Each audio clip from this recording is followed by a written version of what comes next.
Walang kamalay-malay yan si Angel. Na ang mortal niyang kaaway ang nakabilang ng sunod. Well, actually at first, I thought she was going to insist on seeing you bago kami makapagkasundo. Pero nung nakita niya yung offer natin sa kanya, agad siyang pumayag. Mukha talagang pera ang babae na yun. Walang ibang mahalaga sa kanya kundi pera. Maiba tayo ng usapan, Atty. Na-check mo ba kung peke ang kasal namin ni Sergio? Well, I checked the records in San Martin. Wala akong nakitang files. I also checked with NSO. Wala rin. So that means, hindi talaga valid ang kasal ninyo ni Mr. Santibanez.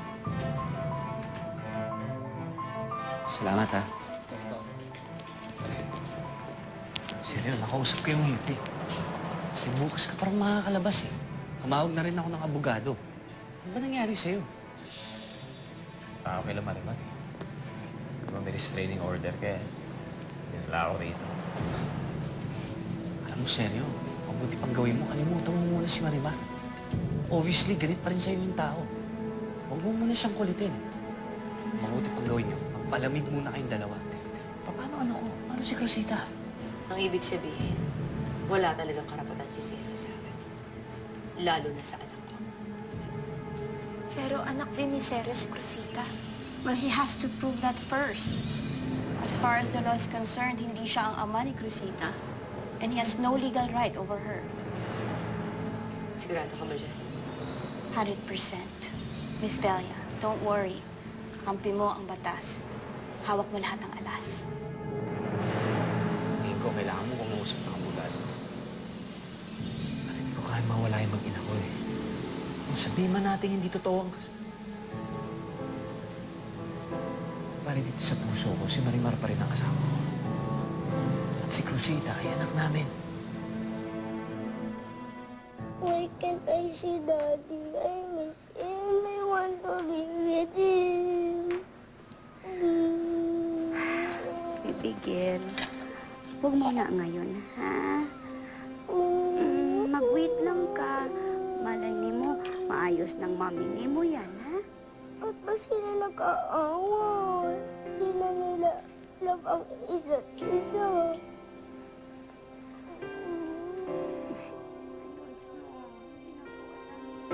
Seryo, si Atty. Gatchalian. Attorney, si Seryo. Alam na ba niya yung problema? Seryo, tatapatin kita. Chinek ko ang record ni Cruzita. Nakita ko ang kanyang birth certificate. Walang nakasulat na pangalan ng ama doon. Noong una ay dala niya ang apelidong Perez na ngayon ay Aldama na. Pwede yan. Kasi ako ang ama ni Cruzita. So dapat yan Santibanez. Wala nang iba. Ang alam na ko, ikaw, love na love ka nilang dalawa. Love nila ako. Nandito sila sa tabi ko. Wala naman sila. Alam ko. Bakit yung ibang kids may daddy at mommy? Ba't ako wala? Mag-pray na lang ka kay Jesus, ha?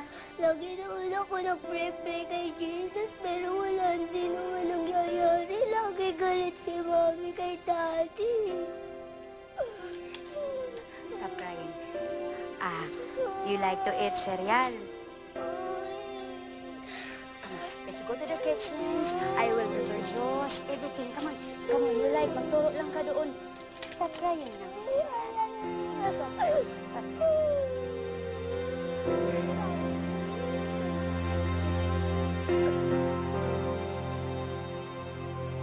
You may be her father, but I'm sorry to say this. Sa mata ng batas, hindi mo anak si Cruzita. Lalo pat di naman talaga yung kakasal ni Marimar. At kung nanaisin ni Marimar na huwag ipakita sa'yo ang bata, karapatan niyang gawin yun dahil siya nag-iisang magulang ni Cruzita.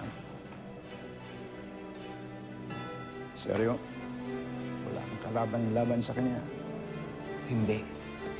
Dahil anak ko si Cruzita at ngayon wala akong pakialam sa batas. Kung sa ayaw at sa gusto ni Marimar, paglalaban kong karapatan ko sa kanya. Anak ko si Cruzita at ako ang tatay niya.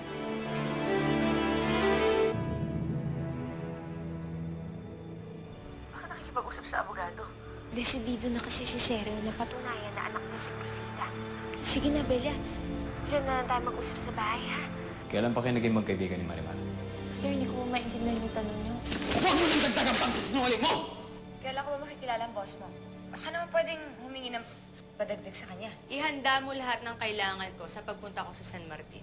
Oras na para malaman ni Angelica at lahat ng mga taga roon kung sino ang bagong may-ari ng Villa San Martin.